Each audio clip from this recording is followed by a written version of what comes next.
మంది కార్మికులు ఈ రాయిని మోసి అక్కడ పెట్టారంటే నిజానికి అది అస్సలు జరగని పని. అంతేకాదు ఈ ఆలయం నిర్మాణంలో కూడా ఇంకో అద్భుతం ఉంది. ఈ ఆలయం కట్టేటప్పుడు అసలు ఎలాంటి సిమెంట్ని కూడా ఉపయోగించలేదు.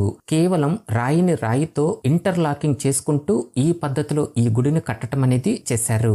అందుకే ఇది ఇన్ని వేల సంవత్సరాల నుంచి ఈ భూకంపాల్ని, సునామీల్ని, ఇంకా ఇలాంటి భారీ వర్షాలను కూడా తట్టుకొని ఇప్పటికీ ఇంత స్ట్రాంగ్ గా నిలబడి ఉంది. ఇంకా ఈ ఆలయం యొక్క నీడ భూమిపై పడదని అందరూ అంటుంటారు. కానీ అది నిజం కాదు. మధ్యాహ్నం సమయంలో గోపురం నీడ చాలా చిన్నదిగా పడుతుంది.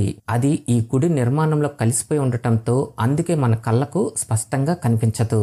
దీని వెనుక ఉన్న సైంటిఫిక్ కారణం ఏంటంటే గోపుర నిర్మాణ కోణం, దిశ మరియు సూర్యుని కాంతి పడే దిశ లాంటి అంశాల వలన ఈ నీడ భూమిపై స్పష్టంగా కనిపించదు. తమిళనాడులోని తంజావూరులో ఉన్న ఈ అద్భుతమైన ఆలయాన్ని